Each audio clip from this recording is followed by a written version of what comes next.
to You'll Never Walk Alone. I heard from the powers to be that you reworded the name You'll Never Walk Alone. Is that true, Eagle? I did no such thing. Pease did that. Sure. Who reworded it? You should see the Facebook group that we named the show after. Yeah, it's a whole different ballgame now.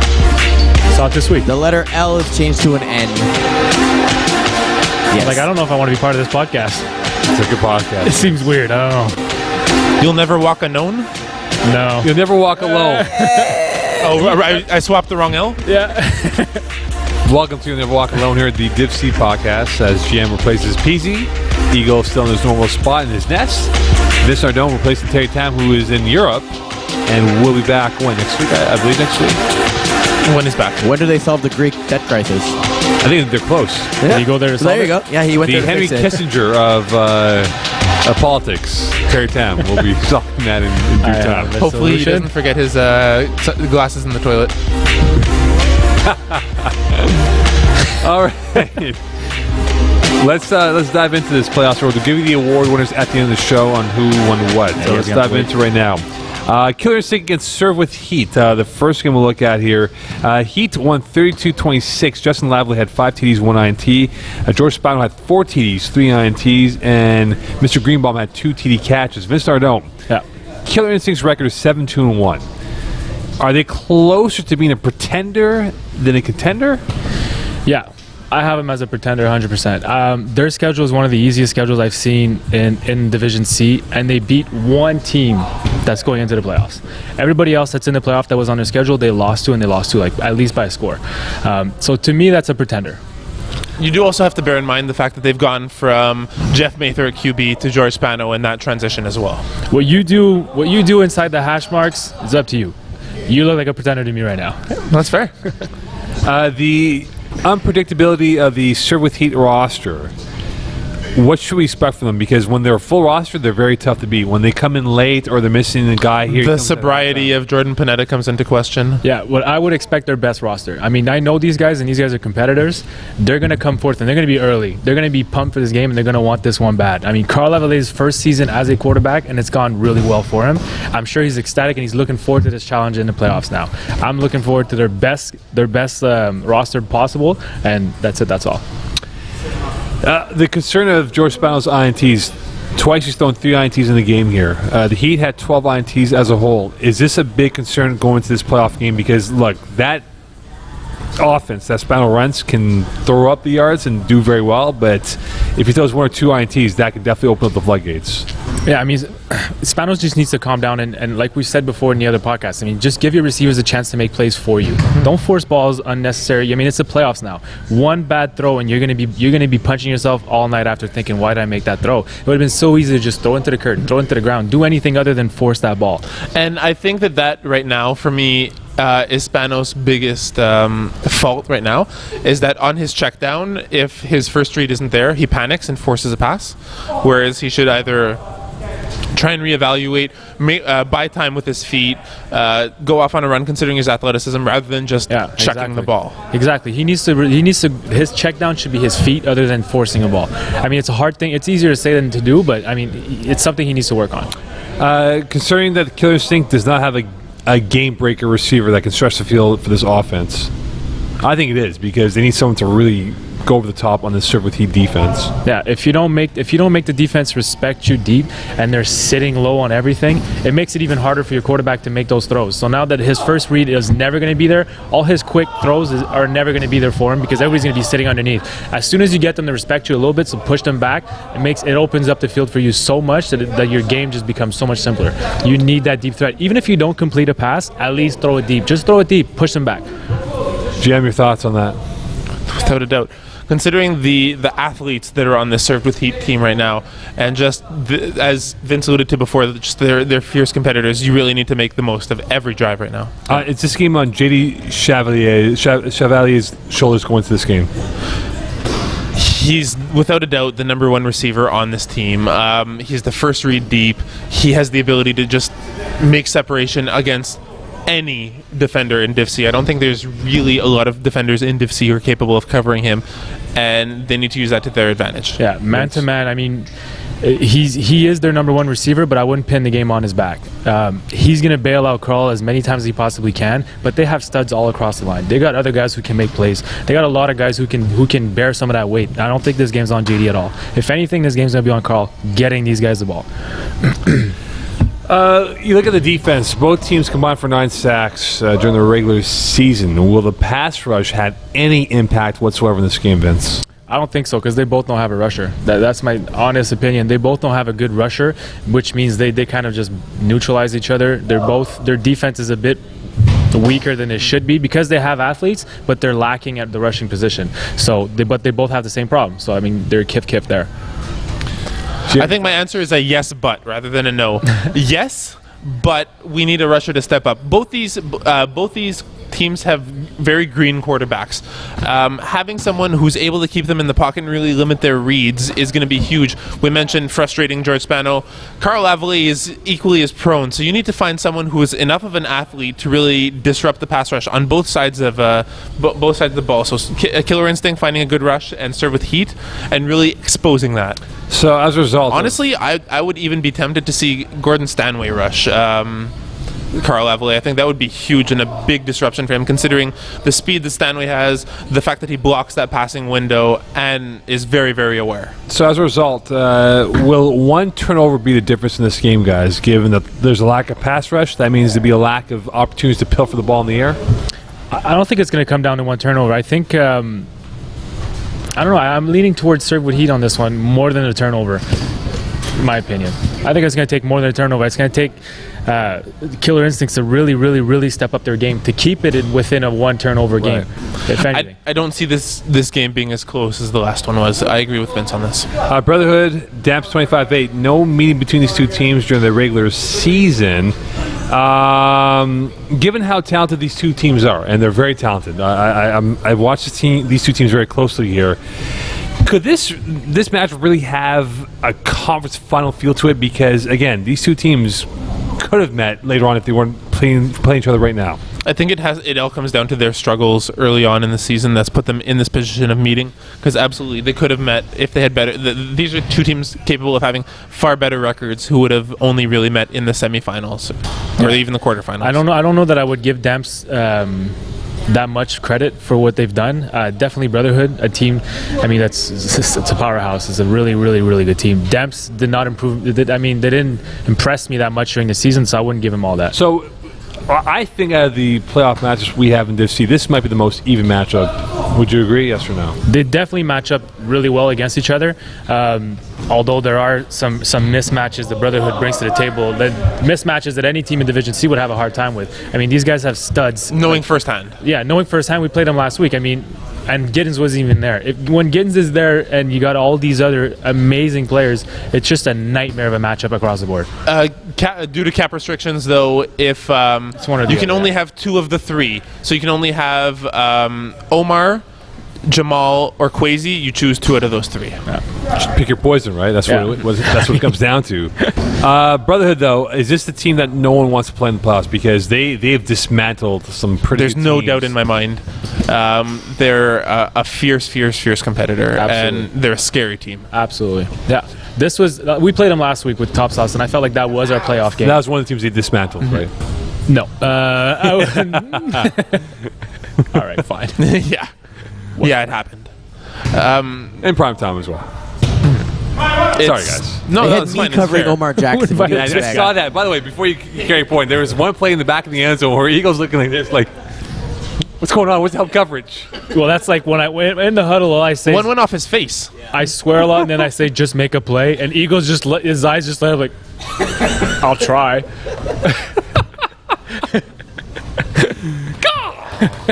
Like, just fly. Do something. Yeah, but at the same time, like I've seen Eagle match up against like 6'3", 6'4" receivers where there's a jump ball and he goes up with one hand like this and one hand like that. But this is what I mean when you're playing Brotherhood. Across the board, there's going to be a mismatch somewhere. You're right. You're just hoping Jamie doesn't read it before the snap, and they've got something going quick to that receiver.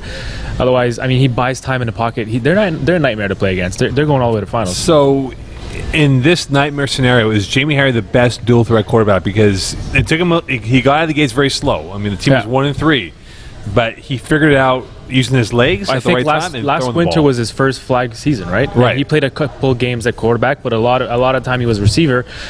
This year was his first full-time quarterback season. I feel like he's done extremely well for that being the facts. In Division C, he is by far the best two-way threat quarterback for me. I mean, he runs well, he buys time, he uses his legs so efficiently, and he's got a really good arm. So I would give him that. So in that case, guys, we look at Quentin Rice, the rusher for Damps 25-8. He had 16 sacks this year for Damps 25-8. How important is he, not to sack him, but to really keep him in front of him and really force him to be a thrower? This is going to be difficult for Quentin because it's a different style quarterback than he's used to. He's really going to need to break down and make sure that Jamie doesn't make a move on him, because as fast as Quentin Rice is, if he takes one wrong step, Jamie Harry's going to be gone. Right. Yeah, he's elusive. He's real football elusive. I mean, he's quick. He's in and out of his cuts. He's explosive. We had Jamal Henry. Jamal Henry, whoever knows who that is. I mean, he's as fast as it gets. That's as fast as they come. And he had a hard time rushing Jamie. I mean, all the credit goes to Jamie. Yeah. And yes, Eagle. The cuts are incredible, the way he bursts in speed and everything, and also very dangerous when they have a halfback option in the backfield, because you have no idea which way the ball's going. He could take off, he could run, he could hand it off. That guy could throw it, that guy could run. It's just all over the place. They have the perfect athletes to run that kind of offense. On the flip side of things, Andrew Trefson, the quarterback for Damps 25-8, has not played in quite a while. I believe he's missed the last 3 games, or he's missed the last. Do you know that for a fact that he's going to play this weekend? Well, that's it, though, right? That's the question, though. He was supposed to play last weekend. Right. Like I was approached by Kieran Ranger, who was just discussing the game. He's like, "Well, we're gonna have our quarterback back, so that's gonna that's what he help." told me. And then they didn't. So that's the question, though.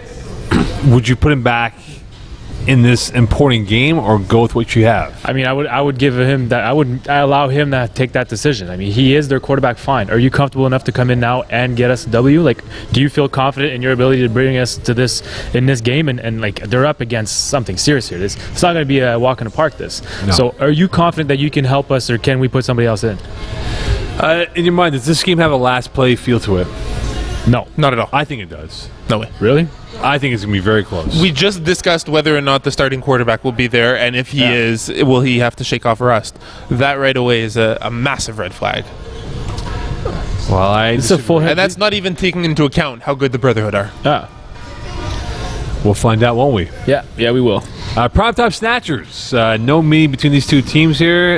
If you had to buy stock on one of these teams, which one would it be? Primetime or Snatchers? If I had to what? Buy stock. Buy stock. If I'm buying stock, God, I wouldn't buy stock in any of these teams. Okay, you don't have to buy stock. Keep your money. I don't have to buy stock. That's All right, right. GM. I'll probably make more If money I- just putting it in my pocket. If I had to buy stock, I would buy in the Snatchers, because the stock doesn't get much lower than that, so they're primed to grow right now. That's basically Bank talk. that's your best way to make return. It's something that's not going to What's the decrease in value, interest? because they're Is it at the bottom. 1.5 interest on that? Can I or- take No out way, a it's gonna put be like- option on those stocks, or No, absolutely not. With the locking for a 5-year term, by Yeah. the way. Yeah, you're not, 5-year turn. No way, that's not paying dividends. That's why I said I'm going to keep my money, put it right in my pocket, and that's it. I'll spend it tomorrow. I'll be happy with it. cash under the mattress? That's it. As Primetime stumbles into the playoffs, what went wrong for this team? It seemed like they were sky high in the first 4 weeks, but since the midpoint of the year, guys, they have not played well. I feel like this is a problem of like emotionally being way too high coming into the season. I think it's their first time in Division C, is it not? I mean, this is a good division to be in for these guys, and they're good players, but they started off the season so well that obviously they went on this emotional high thinking we're on top of the world, and all of a sudden they crashed, and they crashed hard. So I felt like they went from all the way up here to all the way down here, and then they had a hard time recovering. They have to find that just middle and just sit there, be humble by your success, but just continue driving forward. GM, your thoughts? It's testament, and it helps as well that the core of this team plays in Division D as well, and have that as a way to make With sure these that they're nuts. not with those nuts, exactly. So they have the ability to just get out of this rut and really shake it off. It's not something that's going to linger for them, I think, especially coming off of a big win in Division D on the Game of the Week. So what's going through Simon Dagenet's mind as he preps for this game? That's what I want to know. What is going through his mind? I mean, this is a guy that had a pretty good end to the year. Albeit, though, he's always due for like a 40 incompletion night, which he has not done so far this season. The first game against Top Sauce, where both quarterbacks combined for like 60 incompletions. That other quarterback. I scored Kev Simon's 13 for 43 ratio nights. That was my night, no? Is that me? They weren't far from that. That being like 30 I total. threw 42 balls that night. I'm thinking that Simon's thinking I love butterflies. Like, just keep football out of your mind until that first snap. Just don't stress over it, because I did it. I did it all season long. All Sunday, I would wake up Sunday and I'd be stressed. Just stressed all day. And then you show up to the game and like you just want to get a first ball out of your hand just to get like, okay, fine. Okay, I could do this again. Just don't think about it. Show up and you know you can do it. You know your team's good enough. You're in this situation for a reason, and just come out and play. So who do you trust more quarterback? David Y.N.W.A or Simon Dagenet? I like Simon Dagenet's experience at quarterback. It's going to pay dividend here in the playoffs. Yeah, but he's got to pray to the interception gods that it's not going to happen that night. That's fine. That's fine. I think not he'll just be that, but I think it comes down to I like David Y.N.W.A with the weapons he has, because if you gave Simon Dagenet the weapons that Dave Y.N.W.A has, we'd be saying something completely different about the Snatchers. Yeah, but whether right you now. have the weapons or not, you're bound to You make still a have to make mistake, a play, right? yeah. Exactly. You still got to make that throw. So that's why I'm looking for Simon more than Dow. Snatchers defense had 16 INTs during the regular season. Can they contain a very explosive primetime offense that loves the deep ball? They go deep maybe every third or fourth play on each series that they have in a game. They're definitely strong defensively. So I'm not convinced. Really? How so? I'm not convinced that the Snatchers can keep up with the primetime receivers. All right, Vince, your thoughts?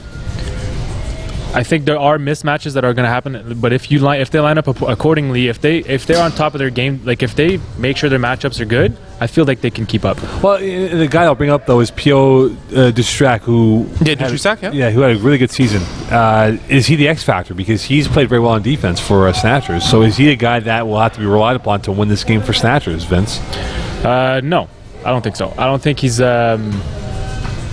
No, I really don't think he's going to be the guy who's going to make a big difference in this game. Yeah, I agree as well. Dushak is very much a zone defender who has that ability to really be in the right place at the right time, but with the athleticism that the primetime receivers have. And I think I've looked into this. Yeah, he's got decent stats. But I think he had one game. He had like one really good game against the worst team, like Keyport Lock. He had one really good game against the worst team in the league, and that's what boosted every one of his stats. So, I mean, I don't think he's going to be an X factor. If he ends up being, then good for him. I mean, I don't see it coming. Tempers for primetime, could that flare up and be a thorn? Because this is a team that literally plays with their emotions on their sleeve. Could that be a big factor in this game, given how, if you remember last summer, I believe they played FOTC, whichever team it was at the time, and they won in double overtime and almost cost them the game because of their emotions. Yeah, I think this is going to depend on the outcome of the first half.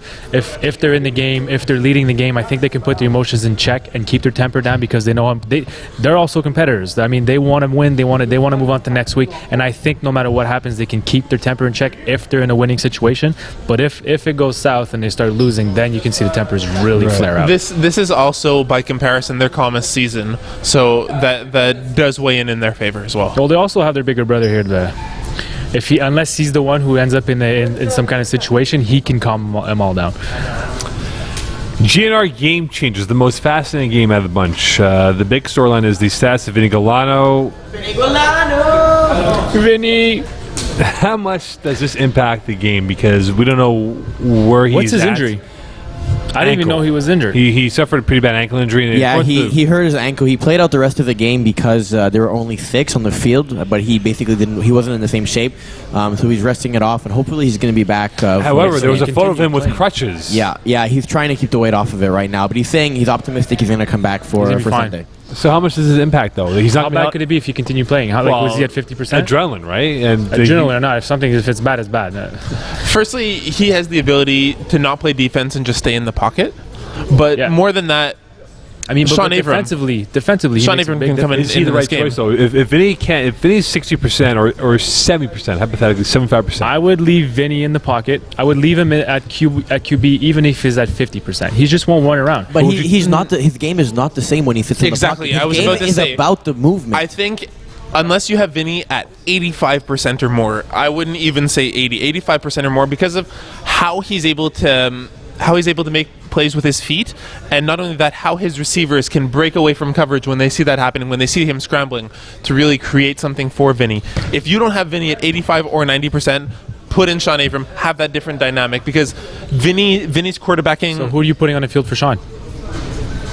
And they don't have a roster. Remember, their guys are Zanobi's banged up. He's not going to play. I don't think. Yeah. So is Impellizzeri playoff eligible right now? Yeah, I think he's close. I think he has 4 or 5 games. But that's it's not a question of close. It has to be yes or no. I'm bringing it up. I think the big problem here might be defensively. If he can't play, if Vinny's not good to go, I think their defense is what takes a huge hit. Because yes, Sean could go and he can throw the ball, but defensively they need Vince on the field. All right. So with speaking of injuries, with no Terrence Dobson, who's out for the year, as we all know from a couple weeks ago, how much of an influence was Salim Sharakoui have in this game? It all comes down to if Vinny Guilano is. It depends on who's playing behind center. This is the biggest question right now, and it's hard to really establish those other question marks. I think that Trickway would be very, very strong against Sean Avram, but would struggle against 100% Vinny Guilano, but might flourish against an 85 or 90 or 70% Vinny Guilano. But he can at least stretch the field with because we know he's going to throw the ball deep. He's going to attempt it. He's going to toss it deep. Even if he overthrows, he does it all the time. He's going to make you respect that ball. So at least Salim can stretch the field and make it a contention or a close to the reception deep in the end zone. The depleted game changer roster, can they force turnovers, yes or no? I mean, it's tough. When Dobson went down, I mean, it happened during our game. It was one of the worst things I've seen or heard. And their team took a huge hit when he went down. Can they create turnovers? It's always possible. It depends, again, who's throwing the ball. I think yes. Well, that's the thing, though, right? We look at game changers offense of Anton Sarkis, right? Is he ready to take that load, even more of a load on his shoulders to carry this team to the promised line? I think so. Of course. GM? He is that type of quarterback. He is someone who you want to put your faith in, who can really come up with that big play. We see teams that are really reliant on the whole core, and some teams that are reliant on their quarterback to make those plays for them. And Sack is the player in Division C who you want representing your team when it comes down to it. So him and Retro won with Karim Police beating GNR. Who can be the Karim Police for game changers in this game, guys? I mean, if one guy physically beat GNR, albeit though with the injured Vinny Guilano, who could be that guy? And only 6 players only 6 players, right? I have subs and everything. I have Bustani. It's definitely the player who you think can do it. I don't know if he has that capability, because Grip and Rip play a very, very physical game on defense, and a lot of the defenders have that size matchup on Kevin, so he's going to have to beat them with speed, and it's not an easy job. Not at all. I'm thinking on both sides of the ball here, because Kev is a defensive player. He played CJEP, he was a DB, and definitely able to make plays on offense. And he's at snapper, so I'm thinking the parallels there. Kevin can definitely become the Police. Speaking of Kevin Bustani on defense, though, I would say it would be LP Paquette. Honestly, two-way player of the year, very, very strong, great field awareness. That's who I would say. Did you just reveal the... No, not this year, no. Okay. I mean, former. Okay, I didn't know. See, I don't know. I don't even know the awards. I thought you just spilled the beans there. At the end of the day, though, when GNR, whether they win or not, if they lose, can we write the storyline that injuries curtailed what could have been an awesome year for them? Without a doubt. Okay. I wouldn't give it that title, not yet. It could have been, you said awesome. You didn't say championship. You said just a strong year. Div C is so wide open right now, you can't say that they would have been a top contender, but this would have been a good season for them considering the firepower they had. Vinny Guilano, GM, Eagle, Mocon here. Vinny Guilano. Oh, I'm Vinny sorry. G. I'm always on Vinny Guilano's mind right now, as he is in my mind. Vince Nardone, GM. Eagle, you're truly here in the Sportier Cage. If you're not in the cage, that means you're not here with us in person doing the Div C podcast for the playoff preview. Let's go on to the next game. NFC, no-fly zone against Zoo. No-fly zone won 39-33. Matt Bashir, 5 TDs. Frank K, 5 TDs, 1 INT. And Eddie the Latin Hustle Martinez, 3 TDs. In your mind, how concerned are you with NFC stumbling into the playoffs with a 2-2-1 record? I'm not that concerned. I mean, it's been so tough for them to get their guys out and everybody out for certain games. They have a lot of experienced guys on this team. They have a lot of talent. They have playmakers. It just depends who's going to throw the ball. Again, it's another one of these things. I don't understand why there's so many teams that are in this predicament that who's going to throw the ball this weekend. It should be the same guy. I mean, So who is the best option at quarterback for them? So you have 4 options right now. Yeah. Like, it's not even 2 or 3. It's 4 options. Yeah. So at the top of that list, in my opinion, and I'm definitely the minority here, I think Rich Hume should be throwing the ball for this team. He's not going to be doing it, I don't think, but he is definitely the one who I would trust amongst all of the other quarterbacks right now. Because you have Wolowski, Chris Pedenza, and Matt Bashara. Yeah. Wolowski has struggled so hard reading defenses. He has the arm strength, he has the play calling, but he can't read the defenses in Div C. And you have a little bit of the opposite with Matt Bashara right now. He can read the defenses. He has that play calling, but his throws aren't always there. He can't get it to his receivers as much as he used to be able to. So he relies on rolling out on that pitch play to compensate for it, which works when it works and doesn't when it doesn't. And just Chris Pendenza struggling in Div D right now. I don't think he'd be the option to be putting in Div C. And this is why I wouldn't put Rich Humes at quarterback. You have to keep him at receiver so that he can bail out your quarterback when need be. That's why I would put Matthew Bashara as my number 1 pick at quarterback, and you have to keep Rich Humes at receiver. You have the players you have this. Eddie Martinez, you have Steve Sander who can come up for him. What's best for the team? Honestly, I think it's Rich Humes at quarterback. No, I think it's Rich Humes as quarterback right now. I think he's the one. But he's on fire in Division D right now. But you're taking him away without, from being a weapon on offense, though. Yeah, but you put Bashara back in as a weapon at offense. I don't think he's the same weapon at all. Fair, but But in your mind, right, does Frank K have the Humes can get the ball to these players. So does Frank K have the advantage at the quarterback position versus these 4 guys then? Yes, absolutely. Considering he has that comfort with his receivers, he knows where they're all going to be. They've been playing together season in, season out. They have that system. Yeah, the system is what really wins some games, right? They like to march up the field nice and slow, and every now and then go for a long bomb to Saint-Amand. So, in your mind, how does the NFC defense and the Zoo defense counter Pat Saint-Amand, who had 62 catches, 17 TDs, and 734 yards receiving, and the Latin Hustle and Eddie Martinez, 32 catches, 427, and 7 TDs? What will you do, guys, if you're the defense against these 2 top-tier receivers, Vince Nardone? I would have François Raymond lining up for on top of Eddie. Fair. 100%. And then on the other side of the ball, I don't think you have anybody who can man up. So I would bracket him. I would have to high-low him and keep him in check. Or you put your best athlete on him and have him manned up, but keep somebody on top. Yeah, maybe running a 3-1 defense with someone manning on Saint-Amand. I think Saint-Amand does his damage inside 5 yards. The quick slants. So so that's the case. Then you put him in man up, put him inside shade low, and then have help on top. Yeah, a lot of drags he does. I noticed a lot of his production comes from drags and slants, and of course quick outs. And he uses his body. He's pretty big for a guy of his size, 6'1". That's why it's a terrible matchup. I don't think anybody can match up against that size. Maybe Richie Humes can be that guy. He could, but he might get boxed out, and it only takes 1 or 2 touchdowns is going to make a difference. The X Factor, Kevin Marcel, 15 sacks this year for Zoo. Really gave them an advantage in a lot of games. Can he be that guy this weekend? Without a doubt. It's got breakneck speed, provided he doesn't leave his feet. That's going to be huge, especially if it's anyone but Rich Humes quarterbacking. He has that matchup on them. If Rich Humes also is the only one who can really counter the rushing of Kevin Marcel, in my opinion. I think he's going to have to be the guy. He needs to do what he's done all year long. Finally, when you look at the fact that there's some guys to worry about for the Zoo defense, how worried should they be if Sven Sanders, a.k.a. Steve Sander, a.k.a. Steve Sanders, given the fact that he can be all over the field on offense and on defense? I would just say to be aware of him. He's a really aggressive player who likes to jump routes. You can use that against him. You can look him off or you can pump fake him, and then there's a lot. Sanders is a really good football player, and he can recover really well when he does make a mistake, but he's really aggressive. So just be aware of him, and then do what you got to do around him. LV's finest against the Punisher. The Punisher won a thriller 36-32, in which Mr. Morin won 5 TDs and 1 INT, and Mashtub won 5 TDs. This game actually came down to the last play, which Punisher won.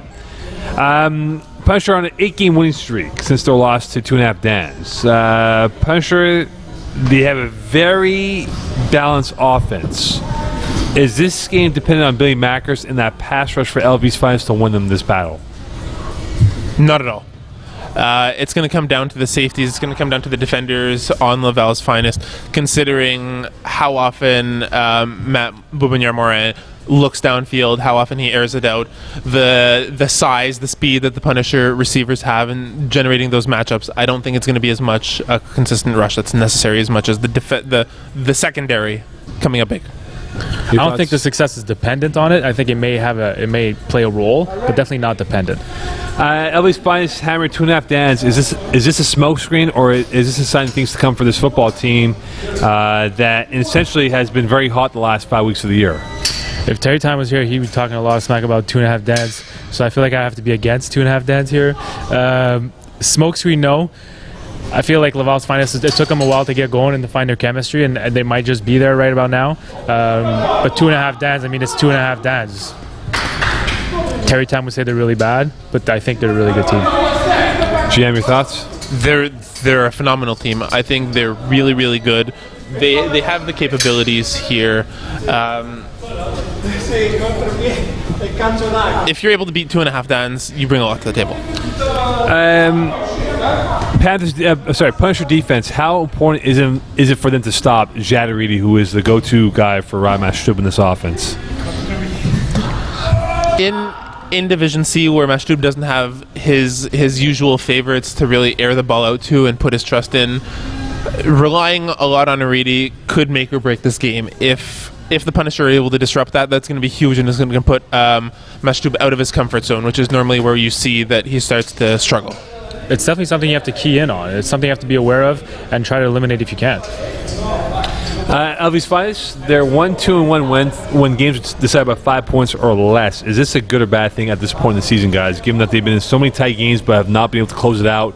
I've seen a couple of their losses, which were tough for them, but could this be a good thing where they know what to do at this point, or could this hinder on their mind moving into the playoffs? I think if you let it get to you, it could be a bad thing, but I think on the other side of the medal, it's a good thing because you're always in these games. I mean, if you're one play away from winning 5 games, it's a huge difference in your season. If you make that play, I think it's a good thing. I think it's a good thing that you were always be able to be put in that position.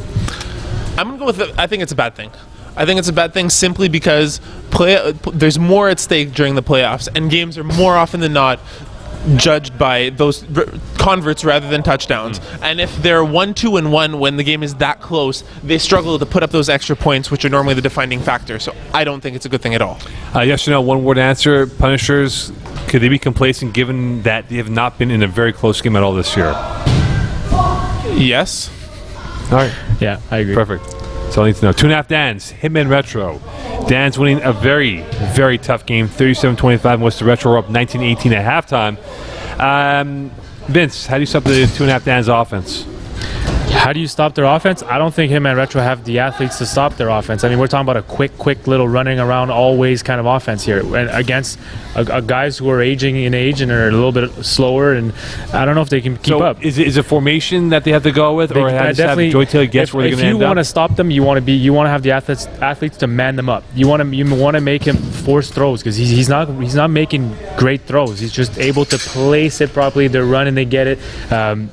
But I feel like Hitman Retro is going to have to play zones. So if they're going to play zones, they're going to have to roll some serious zones. Right. Shoot man into different zones. Not just that, but press on the line.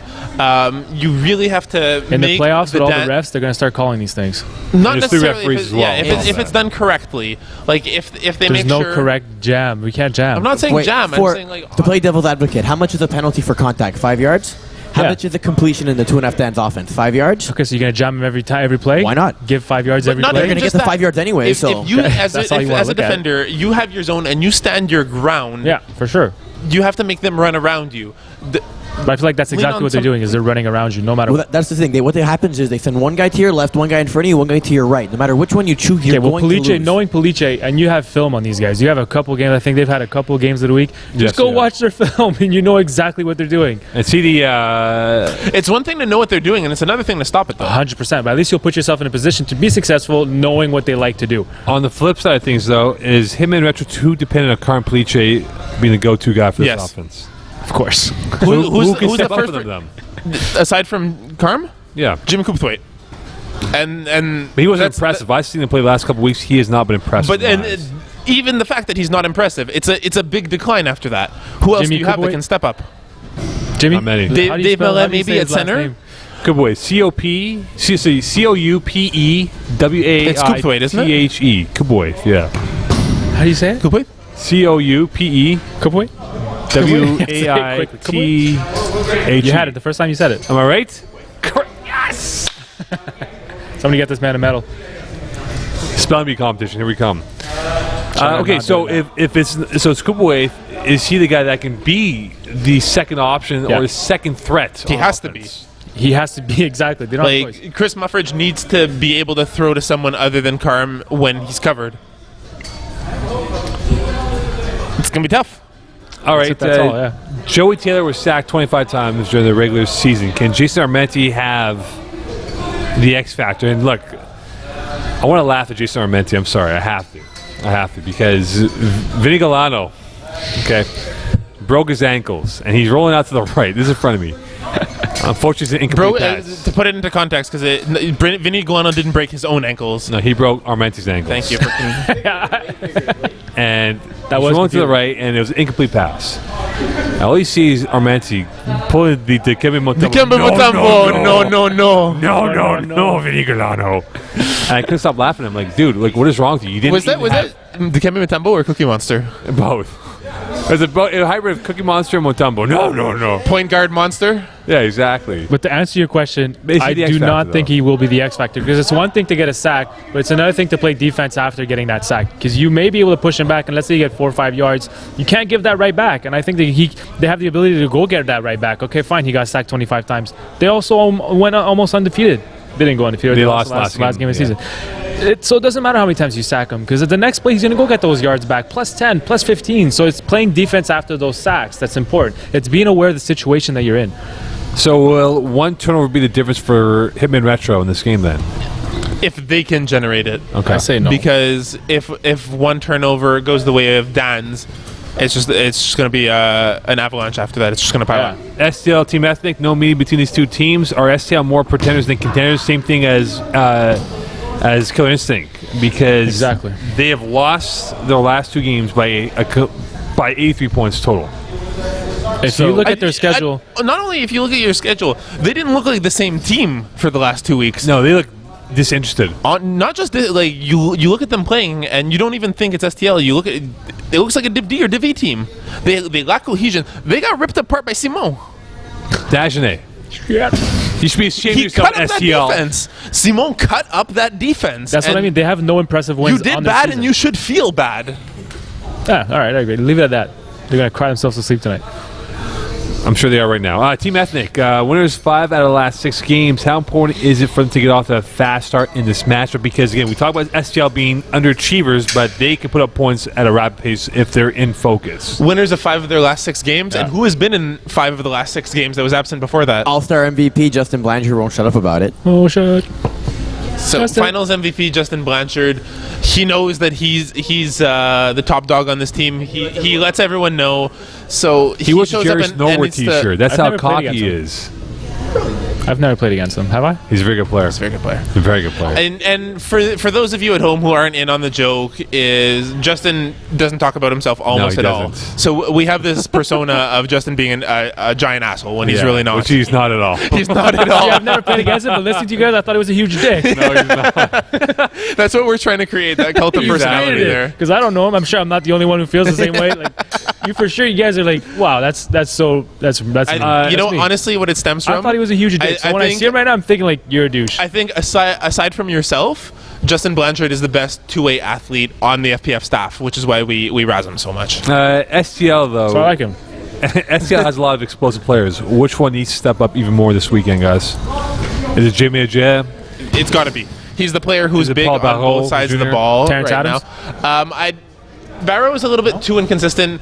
Terrence Adams being hurt, possibly not playing. Oh, he's hurt. Alex That Lewis sucks. That's as not well, center for the team. I still think it's Ochea at the end of the day. In your mind, Team Ethics offense, is it balanced or is it really conservative? Because really, when you have John Brown at quarterback, it isn't really the, hey, throw it deep and let's stretch the defense out. Let's go chuck and duck for the time I think being. it is balanced. I mean, he's got a 10.2 yards per pass average. That means he's making medium or a lot of short and long throws, which average out to 10 yards a throw. It's just not bad. But his playbook isn't a big playbook, right? It's limited in terms of play. They're effective, but you take away a few of them, and there's nothing left in the tank. Very much so. And I think this is also the only time this has been said in FPF ever. But I think that right now, John Brown's experience in Div D is helping him in Div C right now. 100%. He has the players in Div D who can really stretch out the field, and he's starting to adapt that to his play calling, whereas he's never done that confident before. in the pocket. Yeah, he's making throws that I didn't think he could make. He looks confident in the pocket. Well, as confident as he is, he's had 12 TDs the last 2 games, but he's going against a very good ball hawking STL defense. Ish. If they're focused. Not lately, yeah, exactly. Does he play with a cautious approach, or does he say, you know what, let me go and just throw it out there and let's see what happens? No, he's really experienced. He's got a lot of experience in his pockets. I mean, he's going to come in, he's going to know exactly what he needs to do, and that's exactly what he is going to do. He's not going to force anything. He's going to come out and play a perfect game, I feel. Mr. Perfect. Mr. Perfect this weekend, for sure. Will 30 points be He's enough so calm in this game? For whom? For whichever side is going to win this game, or is this going to be high scoring affair? No, I don't think so. It's going to be a little bit of a struggle back and forth, and more than the enough. one I would take. All right, it's now time for the the spring player of the year. This makes sense. So thus far,